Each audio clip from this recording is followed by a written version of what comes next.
আসসালামু আলাইকুম, সবাইকে আমন্ত্রণ জানাচ্ছি আমার দেশ পোস্ট এডিটোরিয়ালে। সঙ্গে আছে আমি হুমায়রা নাওচি। আমাদের আজকের পোস্ট এডিটোরিয়ালটির শিরোনাম জুলাই নদীর হাওয়া ২৪-৯০-৬৯। লিখেছেন মোস্তফা সরোয়ার ফারুকী। চলুন বিস্তারিত জেনে নেওয়া যাক। একদল লোক কথায় কথায় ৯০-এর সঙ্গে ২৪-এর মেলাতে চায়, আরেক দল লোক এটাকে ৬৯-এর চেয়েও অনেক মাইল্ড বানাতে চায়। এটি তারা কেন করে সেটি আমরা জানি। তারা এটিকে স্রেফ একটা সরকার পরিবর্তন বা পতন হিসেবে দেখতে চায়, কিন্তু এটি যে বাংলাদেশের রাজনীতির একটি বৈপ্লবিক ঝাঁক পরিবর্তন সেটি তারা মানতে চান না। এ বিষয়ে আলোচনার আগে ৯০ আর ৬৯-এর সঙ্গে ২৪-এর তুলনাটা দেখে নিই। ৯০ নিয়ে আসলে বেশি আলোচনা করা অপ্রয়োজনীয়, কারণ এখন সবাই বোঝে হাসিনার তুলনায় এরশাদ আসলে শিশু। ফলে এরশাদের ৯ বছর আর হাসিনার ১৬ বছরের পার্থক্য আকাশ পাতাল, এবং এরশাদকে হটানো এবং হাসিনাকে হটানোর পার্থক্য আকাশ পাতাল। আমরা বরং ৬৯-কে বোঝার চেষ্টা করি। তবে প্রথমেই পরিষ্কার করা ভালো, এটি ৬৯-এর সঙ্গে ২৪-এর কোনো ফুটবল খেলা না, এবং ৬৯ আর ২৪ প্রতিপক্ষ তো নাই, বরং দুটোই আমাদের জার্নির অংশ। দুটোই আমাদের রাজনৈতিক জীবনে বড় প্রভাব ফেলেছে। ফলে দুটোকেই পাশাপাশি রেখে একটু দেখার চেষ্টা করি, এবং এই পর্যালোচনাটা করতে হবে কিছু প্রশ্ন দিয়ে। ৬৯-এর গণ অভ্যুত্থান দেশব্যাপী ছড়িয়েছে, কিন্তু সেই আন্দোলনে কতজন মানুষ মারা গেছে, কত হাজার রাউন্ড গুলি ছোড়া হয়েছে, হেলিকপ্টার থেকে নিজের দেশের মানুষদের ওপর গুলি করা হয়েছে একটাও? এবার আসেন প্রশ্ন করি, ৬৯-এর আগে কতজন মানুষকে গুম করে পেট কেটে নদীতে ফেলে দেওয়া হয়েছে? বিরোধী দলের কতজন নেতা ক্রস ফায়ারের শিকার হয়েছেন? কতজন নি ক্যাপিং এর শিকার হয়ে সারা জীবন পঙ্গুত্ব বয়ে বেরিয়েছেন?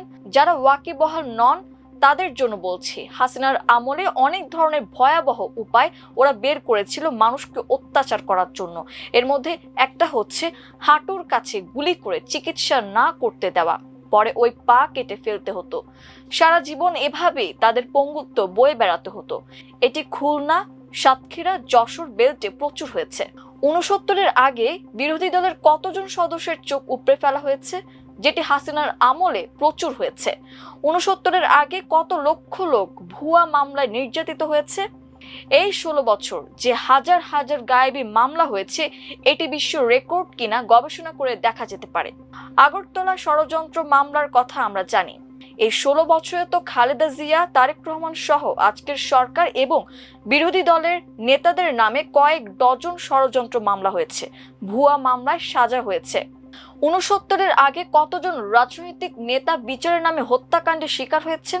সে সময় কি আমরা স্কাইপে কেলেঙ্কারির কথা শুনেছি, যেখানে রাজনৈতিক নেতাদের বিরুদ্ধে মামলার রায় বাইরে থেকে লিখে দিত?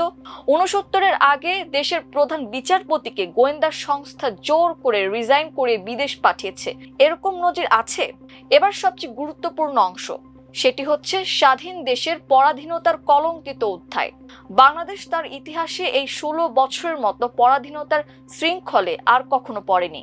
জাস্ট ২-৪টি কথা বিবেচনায় আনলেই পরিষ্কার হয় কেন ২৪ অর্জন করা ভয়াবহ কঠিন কাজ ছিল। আমরা কি ভুলে গেছি আমাদের ইলেকশনে কে আসবে, কে আসবে না, কে জিতবে, কে জিতবে না, এগুলো বাইরে থেকে নির্ধারিত হয়ে আসতো? আমরা কি ভুলে গেছি এদেশেরই পররাষ্ট্রমন্ত্রী পদাধিকারীর গর্বিত উক্তি, আমি ভারতে গিয়ে বলে এসেছি হাসিনা সরকারকে যেন ক্ষমতায় রাখে?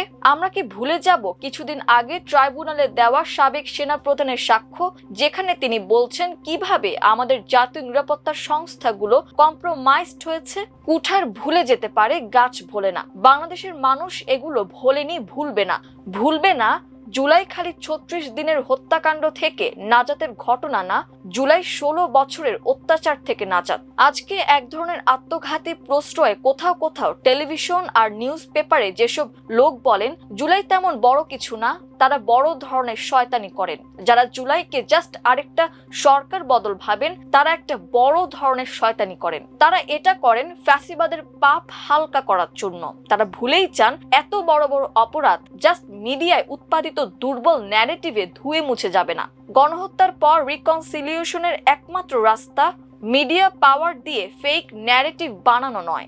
মিডিয়ার কথার ওপর বাংলাদেশের মানুষের আস্থা থাকলে তো জুলাই বিপ্লব হওয়ার কথা না। মিডিয়া তো 16 বছর ধরে উন্নয়ন আর প্রগতির বয়ান ফেরি করেছে, এক সুখী বাংলাদেশের ছবি এঁকেছে। কই মানুষ তো সেই সুখে ঘরে বসে থাকলো না, কারণ পরাধীনতার চেয়ে মানুষ মৃত্যুকে শ্রেয় মনে করে। ফলে আজকে যখন আলাপ হওয়ার কথা বিচারের, তারা আলাপ তুলছে ফেরাফেরি। তাদের জানা উচিত ফেরার একমাত্র পথ বিচার এবং অপরাধ স্বীকার করে ক্ষমা চাওয়া। 90, 69 ও 24-এর তুলনা বাজারে ছেড়ে কাজ হবে না।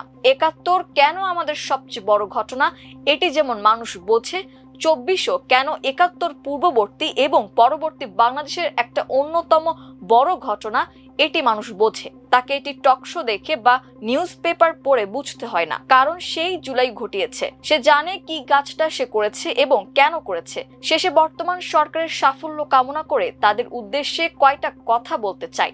সরকারকে গৌরবের সঙ্গে মনে রাখতে হবে তারা জুলাই বিপ্লবের অন্যতম নায়ক। তাদেরকে এটাও মনে রাখতে হবে তারা 1/11-এর মার্কা অধ্যায়ের পরের সরকার না, তারা একটা বিপ্লব পরবর্তী সরকার। বিপ্লবের দুটি পক্ষ থাকে, আর বিপ্লব জনতার শত্রুদের বিরুদ্ধেই হয়। তাই বিপ্লব পরবর্তী কার্যক্রম স্বাভাবিক সময়ের মতো হলে বিপদ। জনগণ একটা রক্তাক্ত বিপ্লবের মধ্য দিয়ে যাদের তাড়িয়েছে তাদের বিচার এখন হয়নি। তারা ক্ষমা চাওয়া তো দূরের কথা, এখনো অস্বীকারের মধ্যে আছে। তারা পিস্তল নিয়ে ঘুরছে বিপ্লবীদের মারবে বলে। তাদের মুখে আরো খুন করব ছাড়া কোনো ভাষা নেই। খুন ছাড়া আর কোনো নতুন রাজনীতির কথা বলছে না। আপনি তাদের সঙ্গে স্বাভাবিক পথে এনগেজড হতে পারবেন না, আপনি তাদের স্পেস দেওয়া বা এম্পাওয়ার্ড করতে পারেন না যতক্ষণ বিচার এবং রিকনসিলিয়েশনের অধ্যায় শেষ না হচ্ছে। আজকে এতটুকু বললাম, পরে কখনো সরকারের উদ্দেশ্যে বিস্তারিত বলবো। দর্শক, এই ছিল আমার দেশ পোস্ট এডিটোরিয়ালে। এতক্ষণ আমাদের সঙ্গে থাকার জন্য অসংখ্য ধন্যবাদ। আল্লাহ হাফেজ।